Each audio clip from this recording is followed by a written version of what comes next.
I feel very differently about Metaphor ReFantazio now than I did when it came out about a month ago. One of the main things I thought about it during my first playthrough was that it was great, but not special. It's the best fantasy JRPG ever made, but at the end of the day, it's just a fantasy JRPG. Maybe my expectations were unreasonable, but given the circumstances of its creation, I was expecting something more novel. But since then, I haven't stopped playing it. It isn't special, but it is exactly what I need right now. Metaphor ReFantazio, henceforth referred to as Metfan to avoid having to repeatedly say what is perhaps the worst title in video game history, is the first game developed by Studio Zero, a division of Atlus made up of former P-Studio devs and helmed by Katsura Hashino. It's set in Euchronia, a kingdom made up of 8 tribes of genetically diverse peoples, subject to a fairly rigid and extremely racist caste system. At the top of the hierarchy is the Clamar, people with small horns and big egos. They're one of the most populous tribes, and the ruling family has always been Clamar. Next to them is the Rusant, people with long pointed ears and natural strength that surpasses the other tribes. They're nearly as prominent and populous as the Clamar, and by far the most discriminatory of the tribes. Below them, but still well respected and socially powerful, are the Rogue and the Ishkia. Rogues are extremely long-lived and all have either maroon skin or pale white skin, while Ishkia are renowned for their high intelligence and vestigial wings. Neither of the two tribes is particularly numerous, but they both enjoy a disproportionate number of positions of power. At the top of the bottom are the Nydia, people with sparkling eyes and the ability to cast minor glamours over themselves. They're still capable of upward social mobility and gaining renown or fame, but they're usually stereotyped as liars and swindlers. Below them are the Parapus, a tribe of people with canine ears, tails, and fur. They're as numerous as the Clamar and the Rusant, but they're often restricted to unglamorous or dangerous work, and they're considered second-class citizens in every major town and city. With the Parapus are the Ujif, a small tribe of bat people who tend to live in small villages made up of exclusively Ujif to avoid racism from the other tribes. And lastly, we have the Mustari, a tribe who have a third eye and follow a different religion from the rest of the kingdom. They're just as widely hated by the upper class as the Parapus and the Ujif, but they have an isolated homeland where they're the only tribe. There's also the Elda, a people with none of the defining characteristics of the other tribes, who are hated by the government and the church to the point of state-sanctioned genocide and are so rare that most people have never seen one.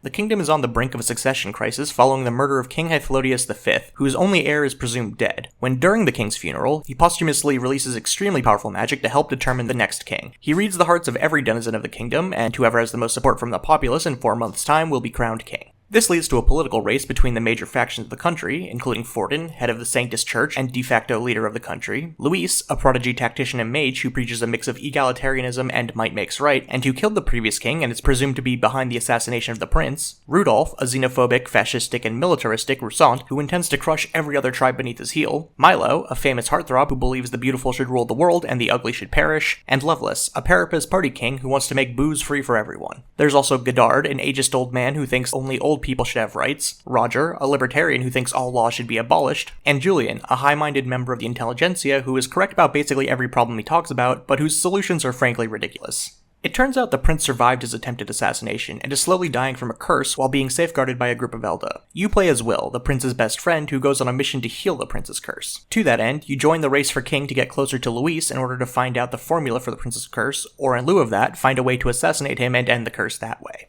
After several trials and tribulations, you seemingly kill Luis, but it doesn't lift the curse, because it turns out Luis was actually framed by Forden and the church. Luckily, Luis has the strongest plot armor known to man and survived his death. He uses the resulting confusion to kill Forden, who at this point is his only serious competition for the throne, and in a roundabout way knocks over several dominoes leading to the death of the person who actually cursed the prince, thus restoring him to good health. However, Luis sent an assassin to kill the prince, who succeeds extremely effectively, causing Will and the rest of the party to fall into despair. But, it turns out, Will is actually the prince's original character, Do Not Steal, animated by magic, allowing Will to absorb the prince's essence and renew his campaign as the legitimate heir to the throne. You fight Luis again, but his plot armor is just as strong as ever, so you fight him again, and the third time's the charm. Just as election day rolls around, Will inches past Luis in the popular vote and becomes king, with many of his policies leading the country to what will presumably become a constitutional monarchy. At the beginning of the video, I called Metfan the best fantasy JRPG ever made. That's serious praise, and it both requires and deserves explanation. While I may have been underwhelmed by the project as a whole on my first playthrough, I was of the opinion that it was lesser than the sum of its parts, because each of those parts is extremely well crafted. Starting with the obvious, let's talk about aesthetics.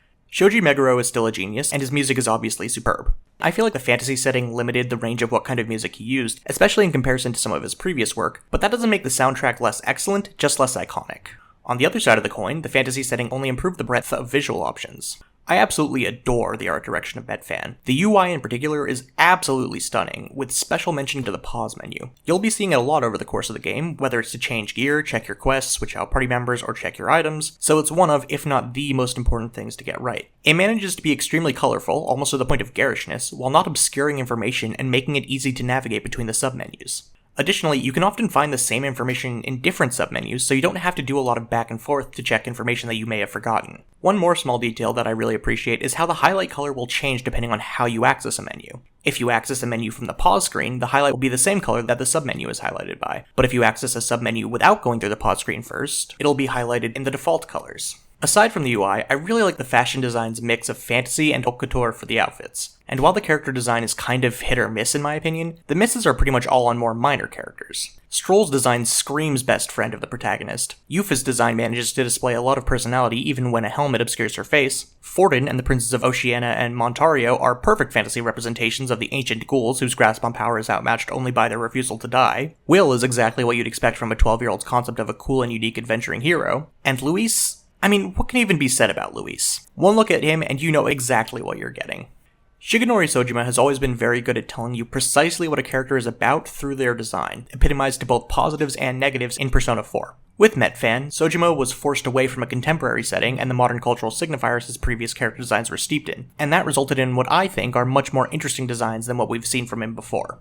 Next, let's look at the combat. Metfan made the interesting choice to use the traditional press turn system from the mainline SMT games instead of the similar one more system that the Persona games use. While I generally prefer one more combat to press turn, the devs absolutely made the correct choice in this case. That decision comes down to two major reasons for me. The first is that one more feels much more modern in concept, especially with its current iteration that includes baton pass or shift. It incentivizes safer and more drawn-out battles, where the planning and strategy is most important before the fight, whereas press turn's much less forgiving swings in difficulty requires a willingness to experiment mid-combat. One more creates the feeling of combat as cooperation between members of a team. Press turn creates a feeling of fighting for survival where sacrifices are necessary and the weak must either be left behind or forced to improve. That more severe feeling is a good fit for the deadlier world of Metfan, and it harkens back to the unforgiving difficulty of fantasy JRPGs past. Despite that, Metfan isn't unfair or frustrating the way many games with high difficulty tend to be, and especially the way some of the press turn games I've played are.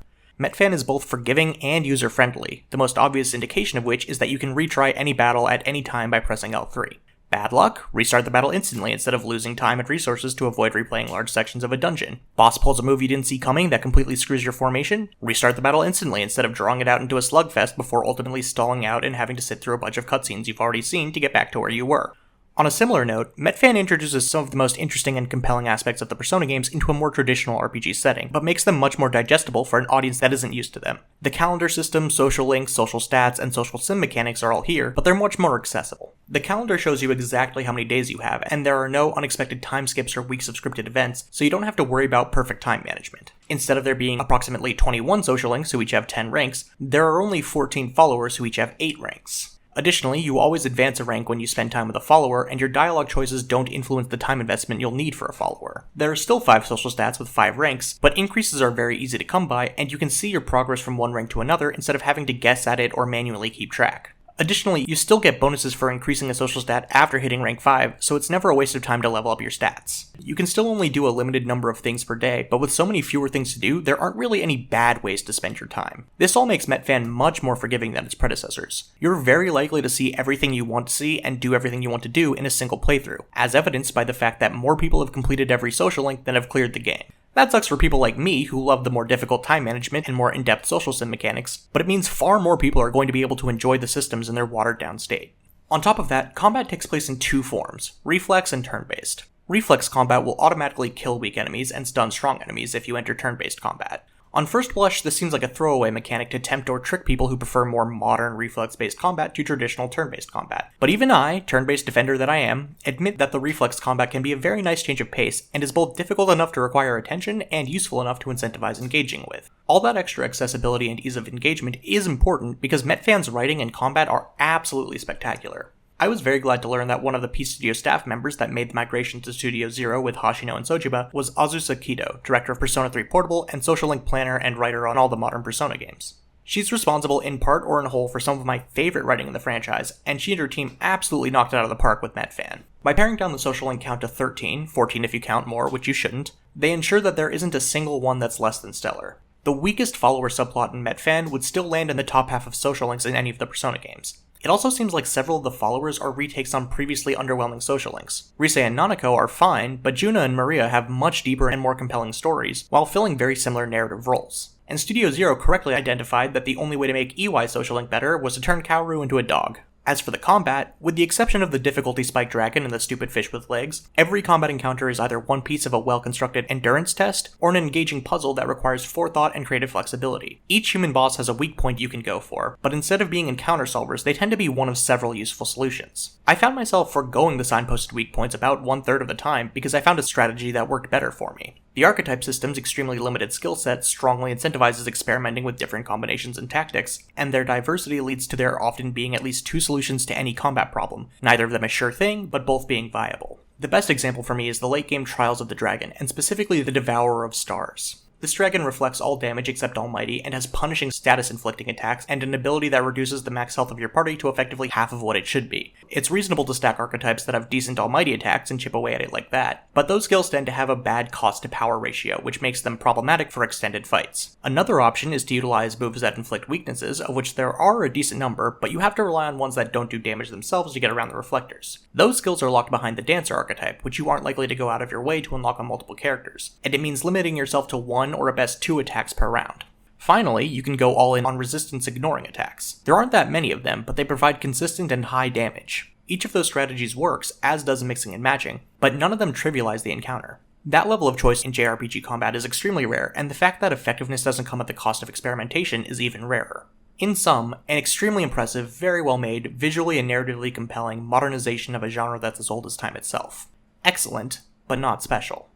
And then something happened in the real world, completely unrelated to Metfan, and I haven't stopped playing it since. Events over which my limited control was not enough to protect myself and my loved ones occurred, and I felt the immediate need to seek solace in fantasy. And wouldn't you know it, there was a newly released fantasy game that I could continue to play. A fantasy game explicitly about the positives and negatives of escapism, the value of hope during tragic times, and the need for every individual to stand against a rising tide of political extremism that threatens to irrevocably change the world into a monstrous mockery of utopia. A game that criticizes apathy and nihilism as responses to anxiety. A game that is cognizant of the fact that positive change is incremental and societal disparity is systemic but not endemic. A game that gives you the chance to fight against tyranny and win, but that recognizes that defeating a single man doesn't solve all the world's problems.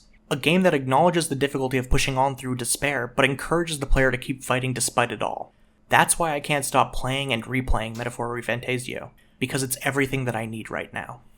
Metaphor ReFantazio is obviously very interested in the concept of fantasy. It makes the case that fantasy is a neutral term, that there are both good fantasies and bad ones, and that one person's utopia can be another person's apocalypse. Fantasy is a powerful tool, but one that can easily be misused. Escaping into fantasy means abandoning those you care about, and imagining a better reality doesn't mean anything if you don't work to make it happen. But if we give up on our dreams of a better future, dismiss fantasy as meaningless, and give in to nihilism, we're allowing the world to be destroyed by the people in power. Maybe it isn't feasible to create a perfect world, but allowing things to stagnate in an imperfect state is a moral failure. The world can be better, but only if enough people do whatever they can to fix it.